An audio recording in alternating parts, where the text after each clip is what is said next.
Buenos días. Que el Señor les bendiga.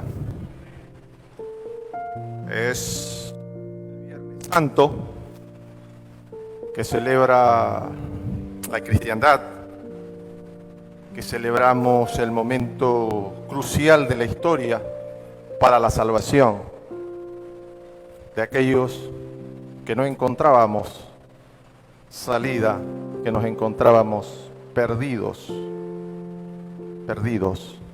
y sin Salvador. El cristianismo recuerda esta semana, la semana de la muerte del Señor Jesús, de la crucifixión del Señor Jesús, que son hechos lamentables para la historia de la humanidad, pero que no fueron considerados para Dios como tal, porque Dios, el Padre, tiene un gran propósito a lo largo de la historia de la salvación del hombre, y en su programa estaba el camino de la redención. Cuando el Padre decide en su corazón que había que enviar a un Salvador, el Mesías, el Señor Jesús, este viernes, lleno de muerte, lleno de momentos duros, se convierte también en parte del triunfo del cristianismo. Y eso es lo que celebramos esta mañana. Con esa breve introducción, permítanme entonces ir al texto. El Señor Jesús decía, esta es la primera palabra de las 7 que decía: Padre, perdónalos porque no saben lo que hacen. Y repartiendo entre sí sus vestidos, echaron suerte. Primera palabra del Señor Jesús. Padre, perdónalos porque no saben lo que hacen. El título que hemos considerado esta semana, en esta palabra, es: con el perdón del Señor se instala la verdadera esperanza para el hombre.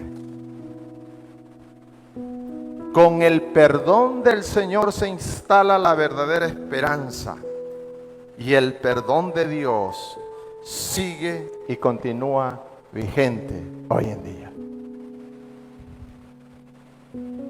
Padre, perdónalos porque no saben lo que hacen. Me impacta que el Todopoderoso, en ese momento hecho hombre, no dejó de ser Dios y tenía toda la autoridad para los que lo están lapidando y matándolo a una sola voz: desaparecerlos, eliminarlos, pues era el Todopoderoso. Pero está cumpliendo un propósito y un plan, y eso me impacta. Señor Jesús nunca se cansa y tampoco falla en este momento de su vida. Lo que hace el Señor Jesús es mostrar su verdadera identidad.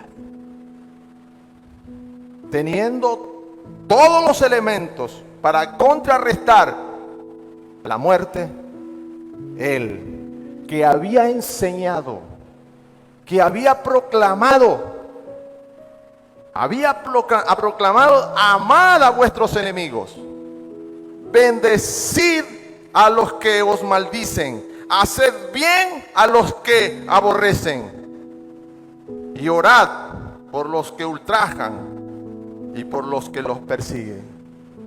Tremendo examen de integridad y de obediencia para el Señor Jesús a la hora de su muerte.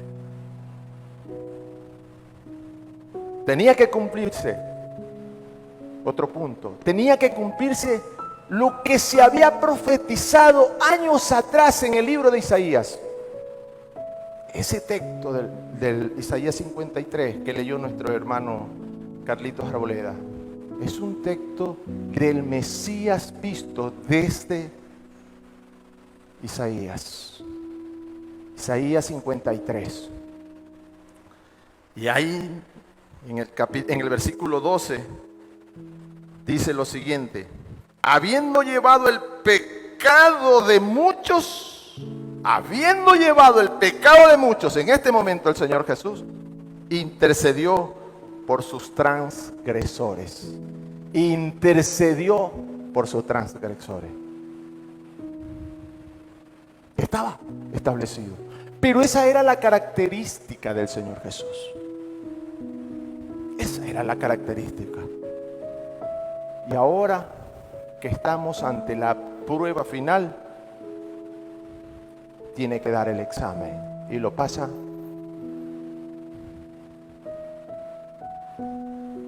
Hoy sigue vigente el perdón.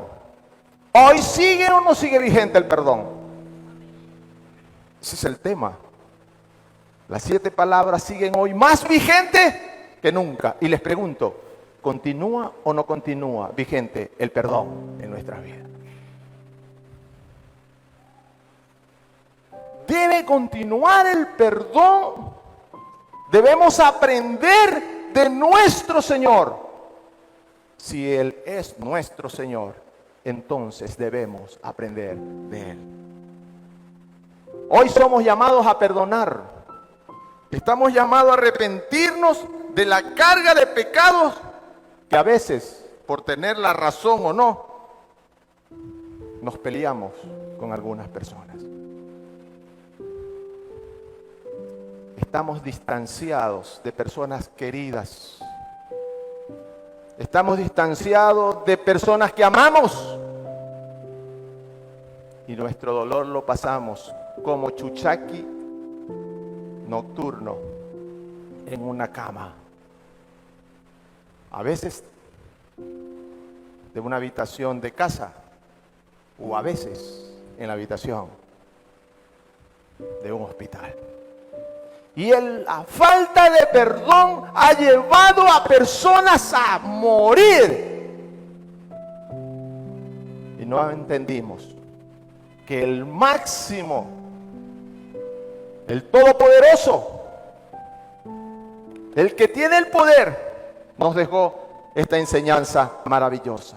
Padre, perdónalos porque no saben lo que hacen. Es un buen ejemplo para que nosotros podamos decir que el perdón hoy sigue vigente en un corazón que está en ruinas. Yo oro, le ruego y le suplico a mi Señor que aquí esta mañana, y los que nos están escuchando y viendo por las redes, hagamos un alto a nuestras vidas y nos preguntemos: ¿soy fiel seguidor de Cristo y cumplo con estas normas? Porque a veces no las hemos estado cumpliendo, porque creemos que nosotros otorgamos el perdón. Primer equivocación. El Señor Jesús nos enseñó que le pedimos: Padre, mire dónde va el perdón. Padre, perdónalos porque no saben lo que hacen. El Señor Jesús muestra que no es Él, dice, no soy yo el que te perdono, porque sabe cuál es la carga del perdón cuando usted dice yo te perdono. Y usted y yo nos creemos que tenemos la autoridad, como otorgamos el perdón, para que los otros se sientan agradecidos por el perdón. Pero la enseñanza va un poco más allá del perdón. Dice, Padre, perdónalos porque no saben lo que hacen. Seguramente hay una gran verdad en eso, pero esa no es toda la verdad, porque no lo excomulgan ni les quita la culpabilidad. Pero lo que yo quiero que usted observe en esta mañana es que el perdón sigue vigente cuando nosotros estamos afectados, heridos por alguien. Nuestro perdón debe de ser descargado ante el Padre. ¿Para qué? Para curarnos del cáncer que produce el odio. para curarnos del cáncer que produce el resentimiento, para curarnos del cáncer que produce el haber sido maltratado muchas veces, el haber sido injuriado muchas veces, el habernos perjudicado muchas veces. Tantas veces en esta vida sabemos que nos han perjudicado. Puede ser que sí. Pero en esta mañana, amada iglesia, hagamos uso. Pidámosle el perdón al Padre como primer paso. Y cárguelo en el Señor Jesús. Identifíquese con el Padre y luego en el Señor Jesús lo descarga. Porque el Padre está dispuesto siempre para perdonar un corazón que busca su nombre. Esta mañana una vez más hace extensivo a cada uno de nosotros. A cada uno de nosotros. Deshágase del cáncer que produce el odio. Desháganse del cáncer que produce el resentimiento y el pecado. Hoy más vigente que nunca el perdón. Hoy más vigente que nunca. Y pruébelo. Un corazón que perdona es un corazón gozoso y feliz. Gloria a Dios. Muchas gracias.